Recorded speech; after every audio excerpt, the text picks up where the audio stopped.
over to a couple of verses. I just want to gloss over these. I think it's important.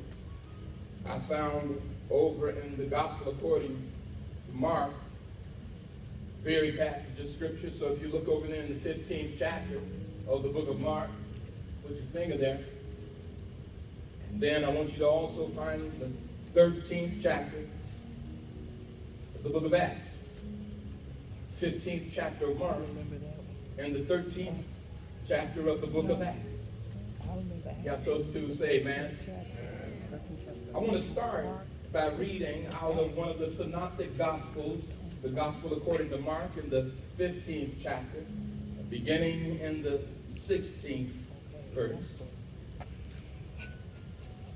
And it reads thus: Then the soldiers led him away into the hall called Praetorium, and they called together the whole garrison, and they clothed him with purple, and they twisted a crown of thorns and put it on his head, began to salute him, "Hail, King of the Jews!" Then they struck him on the head with a reed and spat on him. Bowing the knee, they worshipped him. When they had mocked him, they took the purple off him, put on his own clothes, and led him out to crucify him. Then they compelled a certain man, Simon, a Cyrenian, the father of Alexander and Rufus, as he was coming out of the country and passing by, to bear his cross. And they brought him to a place called Golgotha, which is translated place of a skull. Turn to the 13th chapter of the book of Acts. In verse 1 it reads thus: Now in the church that was at Antioch, there were certain prophets, teachers, Barnabas, Simeon, who was called Niger, Lucius of Cyrene, Manaen, who had been brought up with Herod the Tetrarch, and Saul. And as they ministered to the Lord and fasted, the Holy Spirit said, Now separate to me Barnabas and Saul for the work to which I have called them. Then, having fasted and prayed and laid hands on them, they sent them away. I want to preach briefly from the thought, blackness in the blind. You may be seated. Blackness in the blind. For a few moments, I just want to talk to you, saints, about a phenomenon which is referred to as the invisible man syndrome. It is the syndrome where nobody really sees you even though you're sitting right there. I want to tell you about an incident that happened to me in Senegal, this West African country, predominantly French-speaking, but a beautiful paradise to say the least. This great place, when I was there, I was staying in a place that was called Le Presidente Hotel, and outside of the hotel there was a restaurant. It was a French restaurant. And when I got to the restaurant, there was a group of British folk who were speaking to each other, and that's how I knew that they were British. And as they were talking, they were gathered around the counter, and I just wanted a cup of coffee. And then more British people came in, and they were all white, and they were ganged up at the counter. And I said, man, these young African men behind this counter is going to take forever for me to get served all these white folk. Because I know the invisible man syndrome, that both whites and blacks are guilty of overlooking black when it comes to somebody else who comes to be served. So I stood in my place, only to all of a sudden have a young man, short guy behind the counter, jumping up over the crowd and trying to get my attention. And he looked at me and he beckoned me to come forward. And I sort of made my way through the crowd, and I said, "Are you talking to me?" And he said, "Oui." I said, "Oh." And he was basically asking me, "What do you want?" I looked around because I was shocked. I said, "Well, I don't want to go in front of anybody." He said, "Sir, what will you have?" So I ordered my coffee and I left. I couldn't help but go back to the hotel and ask somebody what just happened in the restaurant. And when I told them, they said, "Oh, they're very aware that usually a black man will have to wait until the very end. So as a courtesy, we make sure that we look for someone who might be left in the back of the line, who looks like us, so that they are not treated thusly." You see, beloved, I was expecting for the invisible man treatment. But I've come to find out that they had already made some adjustments to correct that in synagogue. Why do I bring that up? I bring that up because it is not just waiting in a line for a cup of coffee. It is actually waiting to hear your true history being told. That this country, along with others, have been complicit in making sure that the story of black people will never be told. And often I have found myself talking too much about black history because I love being black, just like I love my white brothers and sisters. I love my Asian brothers and sisters, but I love who God has made me. And I want for sometimes for people to really appreciate that if you're black, it's all right. Just because you have come up the rough side of the mountain, it doesn't make you ugly. It doesn't make you someone to be constantly and perpetually ashamed. Saints of God, I do want you to know that as I'm looking at this particular February, I am looking at a country that is about to embrace a man who embraces the very thoughts of a group of whites who really don't want any foreigners coming in our country. But most importantly, the media, no one will talk about the truth of the matter, and that is I don't want anyone coming in who doesn't look like me. We're steeped in racism. We're steeped in hatred. We have been born and brought up in a country that makes it so that you accept your second-class citizen. So the issues of buying your own communities is far away from our minds because we don't feel as though we are worthy to do such. Yes, you can say, "I don't feel that way, preacher," but if we look at our people in totality, we don't own where we live. We don't own the communities and the robust businesses that may or may not be there. Why? Because we don't feel it's our place to do stuff like that. But I want you to know, saints, I feel a change coming. The reason why I feel a change coming is you can't keep somebody down forever. That's right. At one point in time, in 1969, our country made a conscious decision to never ever allow for black people to know the truth about history and to never allow for them to ever engage in another movement called civil rights again. You notice that it's the young people who are engaging in the fights that are taking place today, right? But guess what? In the 50s and 60s, it was the young people then.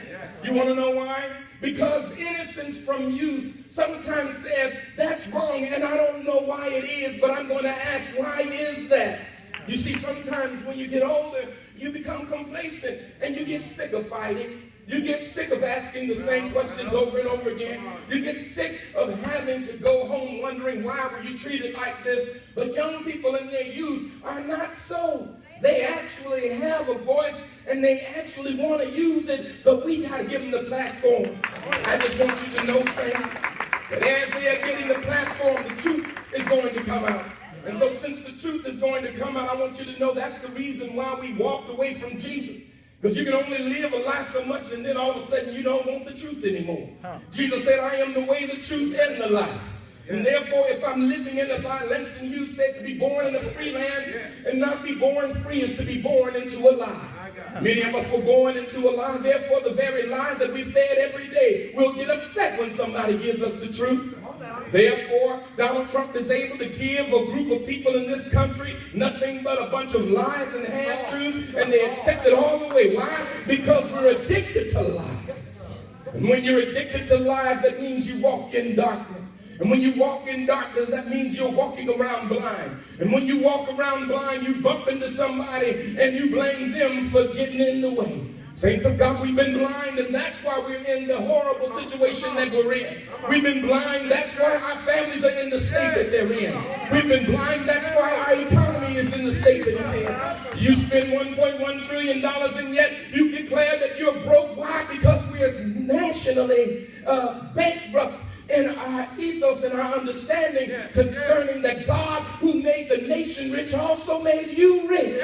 But there's a party that says you got to stay poor in order to get the handouts, and we say, well then I'll stay poor in order to get the handouts. But God said that I am the one who owns the whole world. That if you call upon me, you don't need a democracy, and you don't need mankind, and you don't need a party to get it. I am your sustainer. Because God is our sustainer, the love of God. He made us who we are, and we ought to be happy about it. As a matter of fact, not just happy, but feeling dignified. Recognizing that God has made us who we are and who you are because of what history has done to our minds and made us to want to wear everything different and to put skin where it ought not be and fat where it should not be. Saints of God, somebody has taught us to hate ourselves so much that we have forgotten who we really are. Where am I going? That I want you to know that there's some parts of the Bible that are hidden. It's not like it's hidden from you. It's just hidden from our psyche. It's hidden from theology. It's hidden from seminaries. It's hidden from churches. It's hidden. Why? Because blackness has to be in the midst of the blind spot. You know, when you're driving, there's a blind spot. Yes, and then only until you check your mirrors intentionally do you see it there. That's what the black man and the black woman are supposed to be. Just sort of sitting there. To be not even seen, neither heard. Just sitting there. When you talk about unfair treatment, there's going to be somebody to tell you need to stop that. That was a long time ago. Get over it. But I got a good Black history message for you today. But the bottom line is that this country got something it's got to get over. That's right. It's called racial prejudice. Yes. There's a woman by the name of Maggie Walker who said if you ever want to kill the lion of racial prejudice, stop feeding it. Come on. In other words, I believe that the racial hatred that exists today is something that we have fed into. Come on. That when you begin to give Koreans your money and they neither like you nor respect you, there's something wrong with you, not them. Oh, I wish I had a witness here. When you begin to look at the fact that we fought in 2013 because of what Daimler Chrysler was doing to African Americans, charging them too much in the interest rate, finding out that they were black and charging them hundreds of millions of dollars more in interest rates than they would the white counterpart, we came as just a group of African Americans and said, you're going to cut that out. And to this day, it's no longer called Daimler Chrysler because we basically made them drop the Daimler part when we protested and hit them to the tune of $63 million.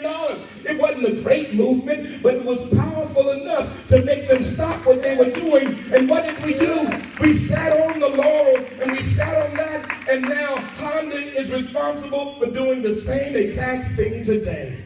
They're in the courts because they too took up the lesson from Daimler Chrysler and have been bilking the African American community to the tune of hundreds of millions of dollars in additional interest costs because you're black. It's nothing to get over from back then. It's something that's still happening right here. And I want you to understand that my job is not to get you to leave up out of here, man. My job is to get you up out of here recognizing that God has made us good and made us very good. That we've been screaming poor. Why? Because we only know to give our money to people who don't like us. But we don't give our money to somebody who looks like us, who's in the community with us. Why? Because of some training that took place. The scripture shows us of a man minding his own business, walking down the streets of Jerusalem, about to head back home. Amen. Name is Simeon. Simeon is the same as Simon. So when you hear Simon, it means Simeon. Simeon means Simon in the Bible. This man was walking, and the Roman soldiers who were beating on Jesus and spitting on him all of a sudden they find him because Jesus is taking too long. He keeps dropping down to his knees. And he's fatigued. He's been up all night. He's been beaten senselessly. But he can't quite carry that 150-pound cross that's on his back. So he keeps buckling at the knees. It's not that he didn't want to get up the key, but he was all man. And being a human being, his body was given out. And as his body was given out, the Roman soldier said, this ain't going to work. So they grabbed a black man by the name of Simon and said, pick up the cross. Which y'all knew where we were going right here. Then Simon got up. But it's interesting. As we look at Simon, he not only grabs the cross, but Mark does something that Matthew and Luke don't do. He picks up the cross, but Mark says a man by the name of Simon, the father of Alexander and Rufus. Whoa! Now wait a minute.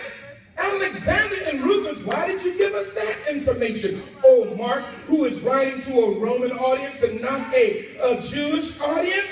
Why did you put that? Because the Romans would have recognized who Alexander and Rufus were, who were great men in the book of Acts. Wait a minute.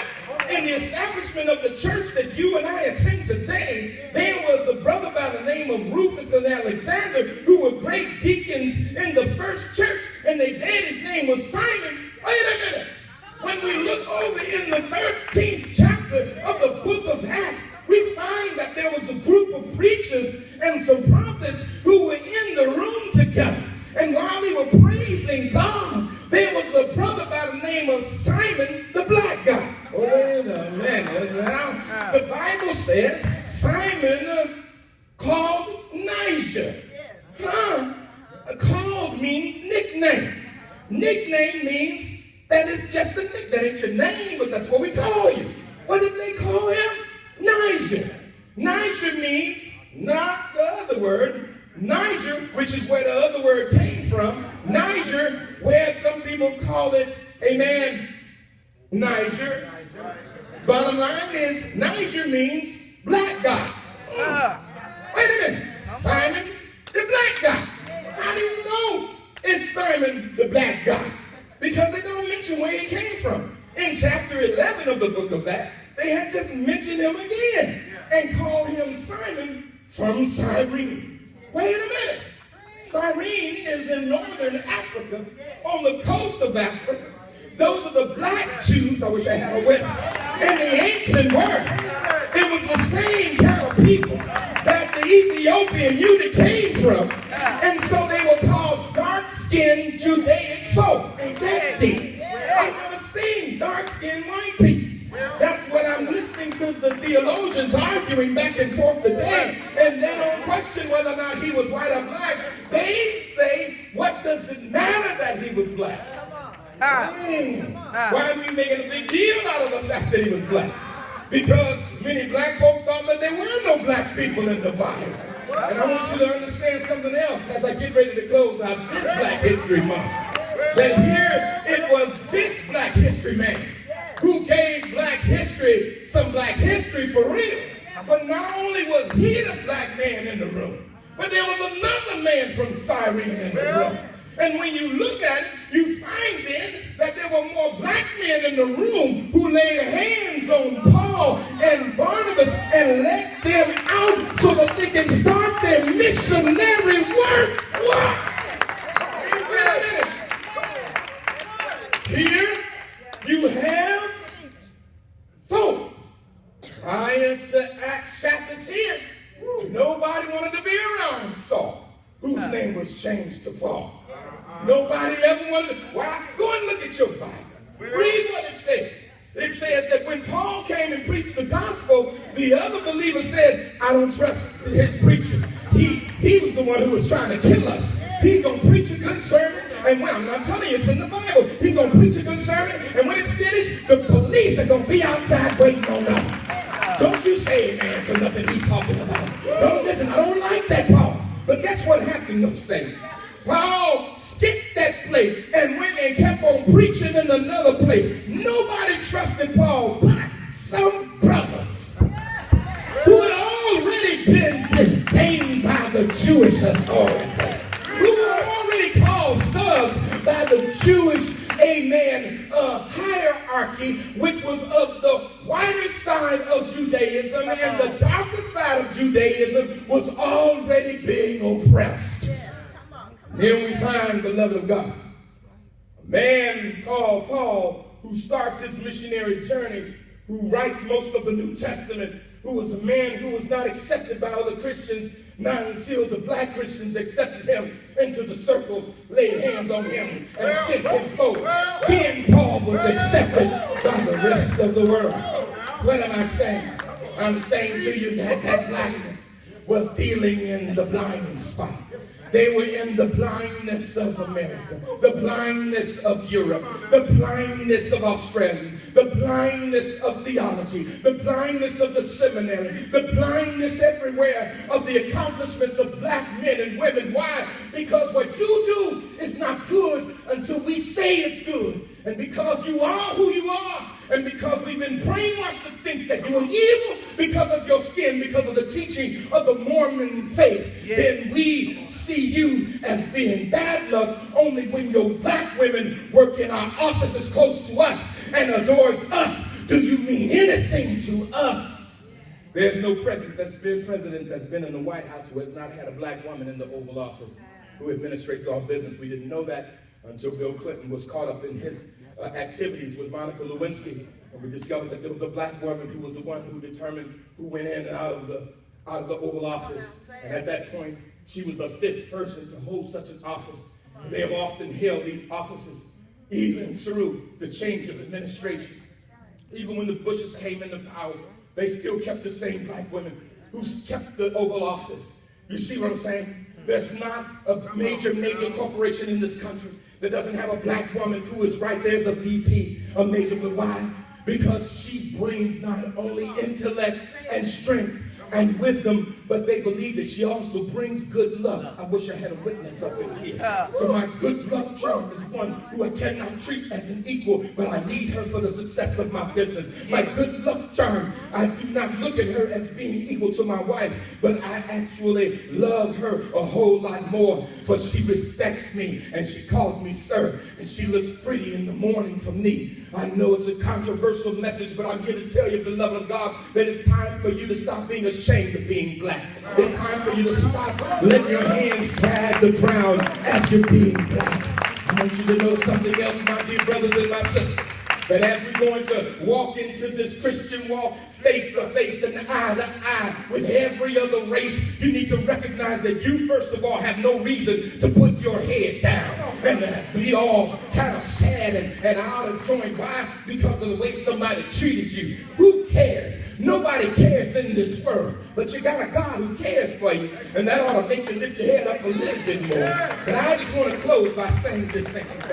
If you really want to think about God who has made you who you are, God who has made you with the hair that you have, amen, or had, I want you to know this one thing.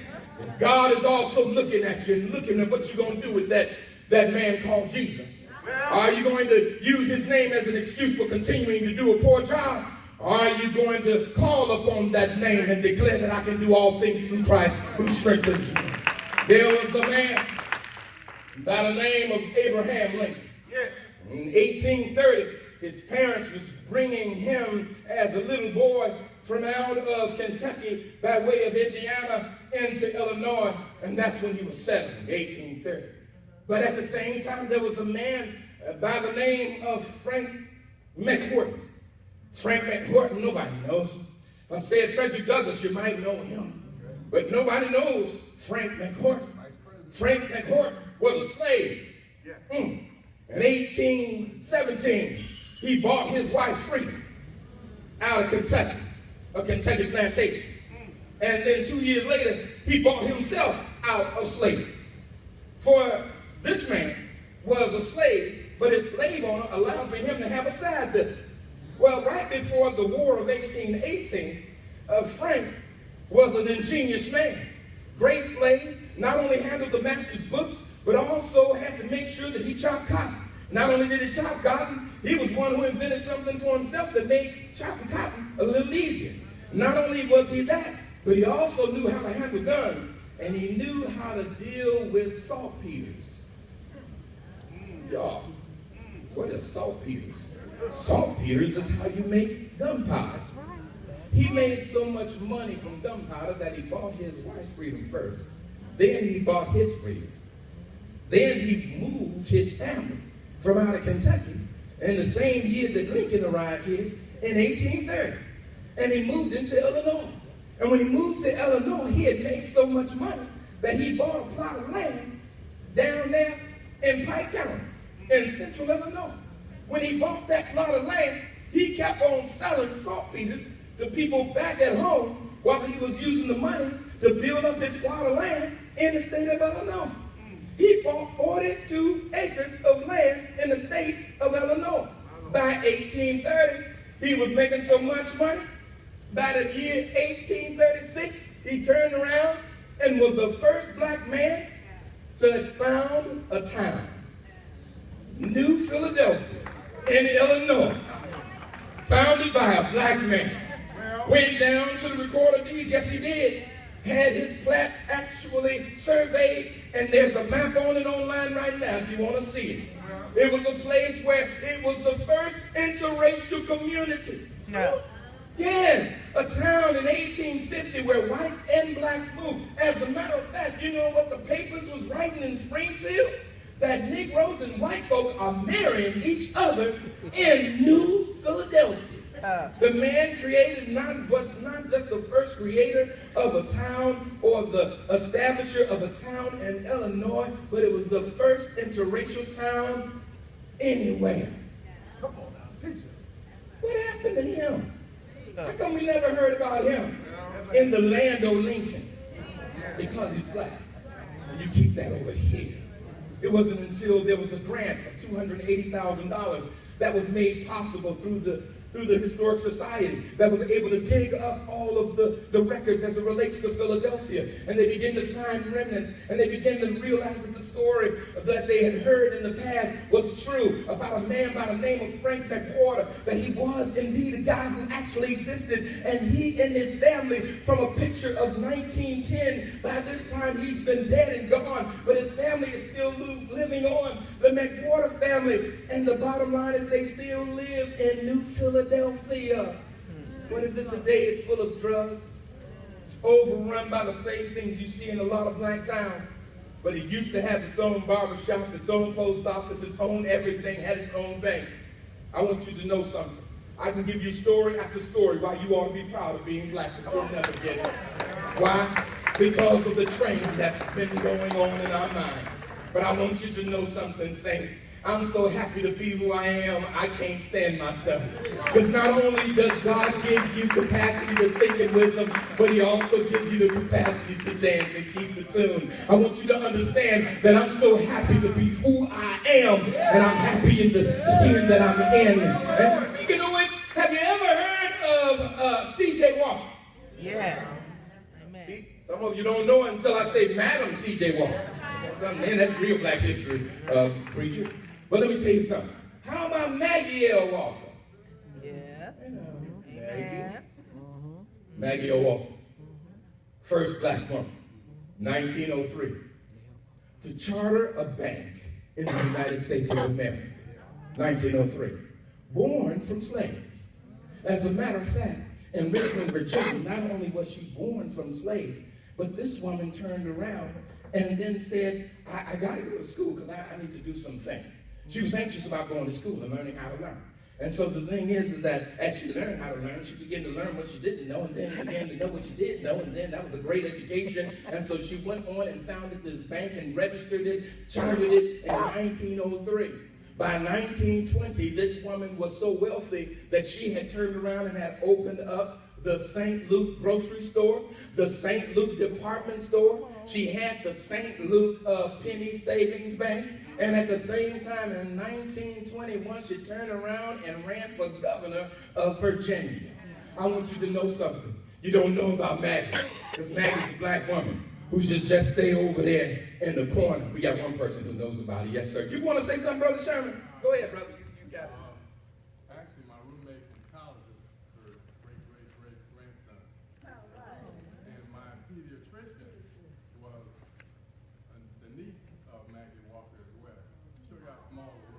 Praise his holy name. Thank you, brother.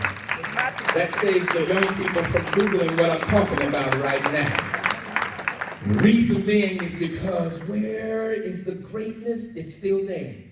As I close, I want you to know it hasn't gone anywhere. Where is the greatness? It's still in there. I gotta smoke. I gotta drink. I gotta eat myself, shop myself to death to make sure that I keep that greatness in the blind spot. I gotta make sure that I am envious of everybody. I'm full of anger. I'm full of resentment. Why? Because I've got to keep it to myself. I'm here to tell you that the Bible says, he who the Son sets free is free indeed. And those of you who have been set free by the power of the Lamb need to start standing up and realizing that that greatness is not dead. It is still on the inside of you. All you need to do is be set free so that the Holy Spirit can then deliver you and let you be the powerful men and women that he created you to be. So I want you to know it's not over for me. I'm going to keep on preaching how great we are. I'm going to keep on preaching how powerful we are. I'm going to keep on preaching how intelligent we are until at least a few of us finally get it. And when you get it, then you'll be able to do like Brother Gerald said. Now I'm going to give him glory because I couldn't read, but now I can because Jesus has set me free in my inner man. I want you to know that as we're moving forward, I don't care who the president is, that there's a movement in this country that says if you value your dollar, you'll control the body politic. If we control our money and do it right this time and stop listening to the no good folk from the past, then God will say, now that's my beloved servant. These are my blessed people. I want you to now go and do great exploits in my name. Greater things can be accomplished if we just say this. The murder of our children, we can easily overcome that. The destitute nature of the schools, we can easily overcome that. When we look at the kind of tradition of the issues of the black family, we can easily overcome that. Why? Because it's not us that's doing it. It's God who's working through us that does all of the work. Let's give him some praise.